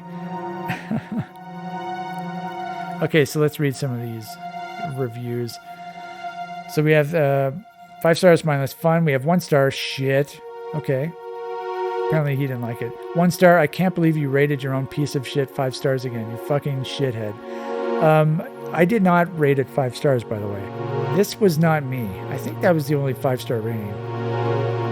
Maybe someone else rated it 5 stars without leaving a comment, but I did not do that. So I don't know why this guy thought it was me. Chris, what the fuck? I hope you remember who I am by watching the goddamn comment. I think this guy was pretending to be my mom. But he did give me 3 stars. This person, oi, 5 stars. We in the UK spell offense with C, you bloody dolt. Fuck you, mate. Angry Britain, 5 out of 5. Yet he rated it 3. So when you go to rate to make a rating, at least in the old version of idgames, it would default at 3, and so you would have to click the drop down box to change it to 5. So often people would forget to do that. And so they would write a comment and then hit submit without actually changing the default rating. So I'm assuming that's what this guy did. And this guy's comment was a reply to someone else's comment. Now, he says we in the UK spell offense with C. And I did say offense. I said no offense intended, and I spelled it with a C. And that's because I mentioned I'm from Canada and we use British English. So, where are we here? Reminds me of the first map I created in Doom Editor. Doom Editor vomit. 1 star. So, by the way, so people just see this map filled to the brim with monsters, and they think it's a noob map. But I included demos as always. Where did I include demos? Demos included in zip. I included max demos where I beat the map. So it's not quite a noob map. Not worth it. 1 for the spelling. 1 for the spelling? Not worth it. 1 for the spelling. So I don't know. I can't tell if he's saying he's giving me a star because of the way I spelled, or if he's only given me 1 star because of the spelling. So if he was British, maybe he didn't like it, but he's given me a star because I spelled offense with a C. Or if he's American and he's only given me 1 for the spell, or he's deducting stars because of the spelling. I'm not sure. Stop releasing your shitty maps to the archives. 1 star. Apparently this guy's not a fan. 1 star for this one. Your mom jokes are unfunny and only used by 13-year-old boys. I would probably, I mean, that's a fair statement. I think they can be funny sometimes, especially this one was hilarious. The way the GGG Mork joke was hilarious because he posted this picture in the thread and it was hilarious. And then I made the map based on it, but I thought that was hilarious by GGG Mork. But yeah, it is an immature joke. 13-year-old boys. I would give you 1 star for the effort, but I have to take it away because you fucking rated your own piece of shit 5 stars. No, I didn't. I did not rate it 5 stars. But people think I did. I would give you 1 star for the effort, but he did give me 1 star. Now, I think you can rate it 0, but maybe people did rate it 0. I feel like there's some sort of bug between this idgames and the legacy idgames where it's not really displaying the ratings properly. I don't know. So let's go to here. So it goes SDFU and die. So I wrote this one. Shut the fuck up and die. I've rated this WOD 3 times to respond to comments and used whatever rating the WOD was when I responded. Yeah, so what idgames really needed was sort of a way for authors to respond. I think that would be cool because if you want to make a comment on idgames, you have to rate it. Because rating and commenting are one and the same. If you want to comment, you have to leave a rating. And so what I would do is whatever rating the WOD was at the time, and if I wanted to make a comment, I would rate it as that. And so you can see I gave it 1 stars because at the time it had 1 star. So I rated it 1 star. I've rated this WOD 3 times to respond to comments and used whatever rating the WOD was when I responded. Do you understand? Sounds like I'm pretty butthurt here, doesn't it? Obviously, the haters can't even kill all monsters. That's true, but what else is new? Exactly. I talked about this earlier. People who hate slaughter maps. Basically, so I have a sense that the people who did not like this WOD couldn't kill all the monsters. They probably can't even make it to the exit at all, even though that's easier than killing the cybers in the bloody shaft. Yeah, I mean, the first part is relatively, I don't know if easy is the right word. I mean, there's a shitload of monsters. It's a slaughter map, and it does get pretty hairy, but you basically have infinite ammo. So if you play, what's the word? Not casually. If you play safely, that's not the word I wanted to use, but if you play safely and you keep your distance from the monsters, you should easily be able to kill them while having enough ammo. But, as is the case with all of my maps, the point is to beat the map as fast as possible. So you want to get in their faces and you want to try and be as aggressive as possible. And then the very last part is trickier because you have to do a bunch of 2-shot-in of cybers, and I guess so that's like the finale of the WOD. And then, so this comment was the order of the comments they're out of order. I don't know why. Probably because the dates are unknown. There's some sort of weird incompatibility with when the old legacy idgames was transferred to this new idgames. And it's still really buggy. This is another one of my comments. Lols, I would love to know who keeps bashing my maps, but of course they hide. Of course they hide, because then if we knew who was bashing the maps, then we would know that they couldn't beat them, and that's why they're bashing them. Maybe they should try to become better players first. Yep, that was sort of a common sentiment that I had. Even still today. Also, I didn't rate this WOD 5 stars. I rated it whatever the rating was when I rated it. Yes, 1 star. Learn to play Doom or STFU, or better yet, stop hiding. Yeah. So, I mean, that's pretty harsh, I guess, but fair. I feel like most people who gave my WODs bad ratings, they don't comment. Yeah. because you are able to leave a rating without commenting, but if you want to comment, you have to leave a rating. But yeah, most people, I feel like most people would not, would stay anonymous. I mean, it's fine if you want to be anonymous, but I guarantee you, everyone who shitted on my maps most likely couldn't beat them. And it's one thing to make a hard map, but I always include demos with my maps. So, okay, so let's go to this guy. So this is a guy who gave it 2 stars. He says, I killed all monsters except the penis room with shitload of cyber demons. Have some fun on it. But I still want to say, your mom, facepalm hard to give rating on this WOD. It's a shit, but it's a okay slaughter map for me. And it's hard as hell, as usual, because time of death's maps are hard as I know. Well, even you make maps for skilled or godlike players, but it's not an excuse for make maps so fucking hard. Sorry I used the insult word, but sigh. 2 out of 5 player Lynn. So this guy, he actually says who he is. This guy's commented on a bunch of my maps. He's a completely reasonable person. I feel like everything he said was reasonable. He's reasonable on my other WODs too. I think he even liked one of my WODs. Usually he doesn't like them because he usually he doesn't like the gameplay. But he's a reasonable player. What did he say? I don't think he's English. He's natively English. But he did say he killed all the monsters except for the penis room. So I'm assuming he did what I said, and to play cautiously. That's what I want to say. To play cautiously, keep your distance from the monsters. There are several megaspheres that you can pick up, and there's basically infinite ammo. So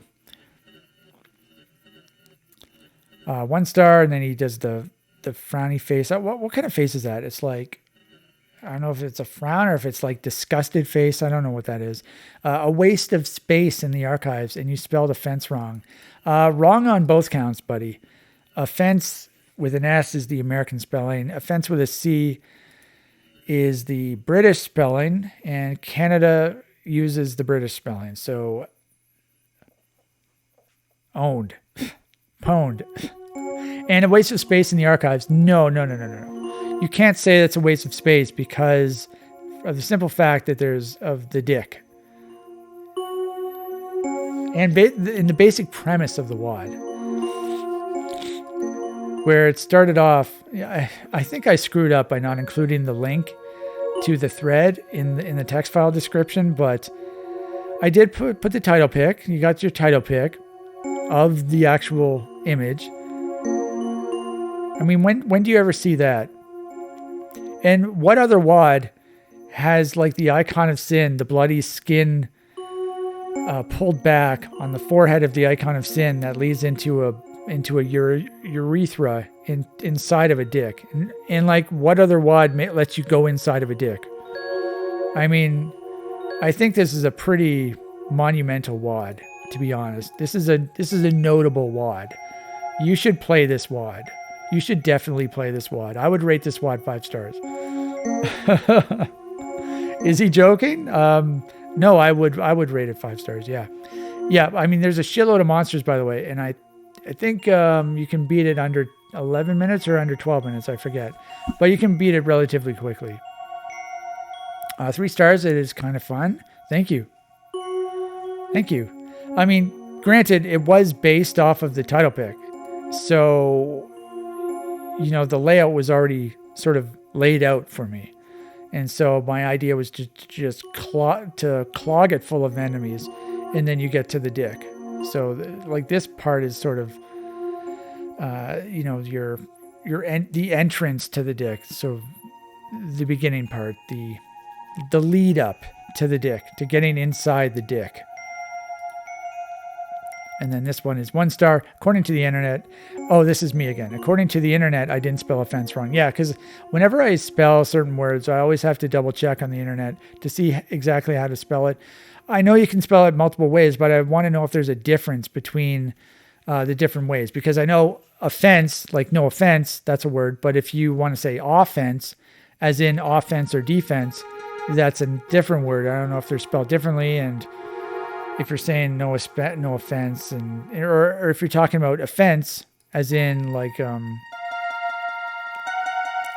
offense, that was an offense or something like that. I guess that's the same as no offense, but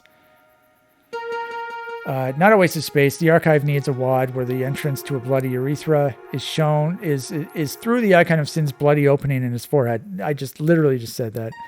Also watch the demos. Yes, definitely watch the demos. You can plow through that map in 12 minutes. 1 star, I agree with a lot of you. This is shit. -5 out of 5. I agree with a lot of you. What? Who says that? With a lot of you. Is that a British guy? I don't know. And last one, 1 star, even more vomit, cluttering up the archives, burn. So obviously a lot of these people weren't fans of this WAD, but it is an interesting WAD in my opinion. So I would say if you've learned anything from this video is to download Your Mom and play it.